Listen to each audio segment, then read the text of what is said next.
Hi, I'm Zoe with the Calcasieu Parish Public Library, and today we'll be doing some monochromatic artwork. That means art made using only one color, like this one. You can do monochromatic pieces with any medium, but today we'll be using something called India ink.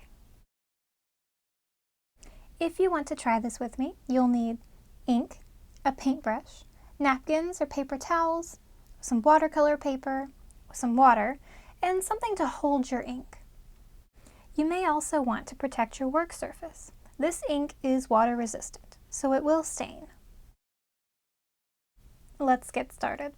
I'm going to be using not only the plain India ink, but I'll be diluting it several times to create a range of shades. For this, you can use a paint palette with deeper wells or any other container.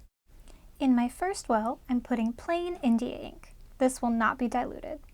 Putting 1 drop of India ink in the second well, and then adding a dropper full of water. I'm going to mix that a little bit, pick up some, and put a drop of that in the third well. To that we add a dropper of water, and so on with the fourth well. I'm going to number these 1 through 4 from darkest to lightest, and it's a little hard to tell what they look like now, so let's swatch them. I'll draw a little block with each color. In theory, each mixture should be a little lighter than the one before it, and once these are dry, we'll be able to see how each of our grays has turned out. These swatches weren't quite where I wanted them, so I'm just adding a little water to the colors I want to lighten. Now it's time for our design. I've got my watercolor paper here, and I'll be doing this cute kitty peering into a fishbowl. I just found something round that I could trace to make a circle. Then a scrap of watercolor paper worked as a straight edge to help me mark the opening of the fishbowl as well as the flat base. I'll just erase those parts of the original circle, and I'll add a curve to form the opening. I'm trying to keep my sketch light, but I have a really hard time with that, so I'm just lightening my lines a little with the eraser. So that was the glass of our fishbowl, but now we'll need to add some water. I'm just following the curve of the original circle and leaving a little bit of space between the two lines. It won't bring it all the way to the top of the glass. Let's stop about here and add a little wave across the water. As you could probably guess, next our fishbowl needs a fish, and here I am, struggling to remember how to draw one. I'm just going back to really basic shapes, just a simple little goldfish. You can make your fish look however you want. Now I'm bringing back my straight edge, and I'm just going to use it to make a simple table underneath our fishbowl. Nothing too fancy, 2 lines to make the tabletop, 2 lines to make the edges of our table, and maybe we'll even give it a little drawer right in the middle. And finally, let's add the cat. He's peeking up from behind the table, so just draw a little round head and 2 ears. He'll just be a silhouette in the final piece, so don't worry too much about detail.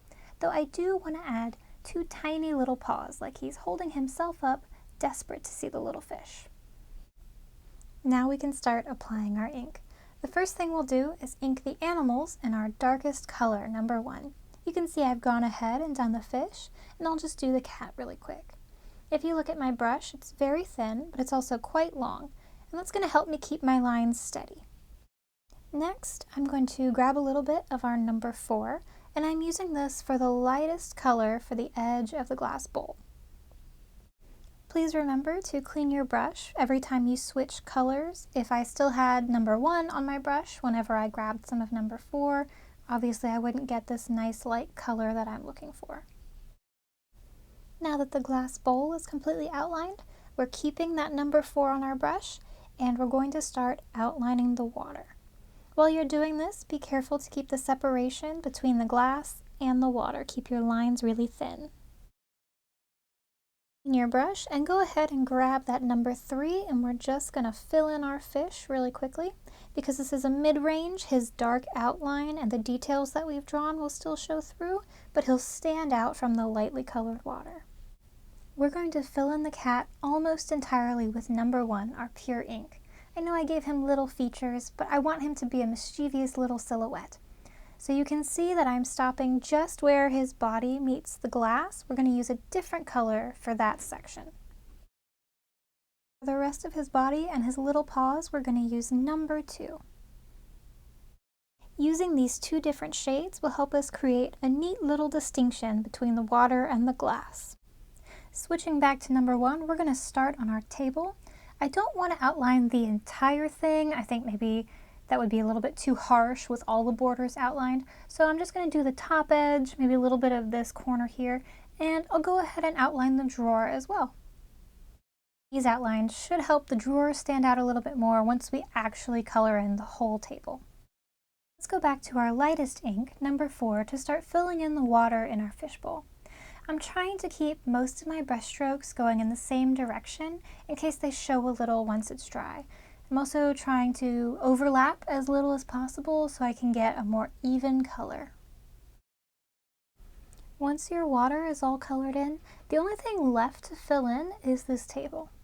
This whole table is going to be filled in with our number 2 ink. Although remember, because our drawer is outlined in our darkest ink, that outline is going to show through the final color. And you can see that I started off making these even, small brush strokes. It was coming out really well.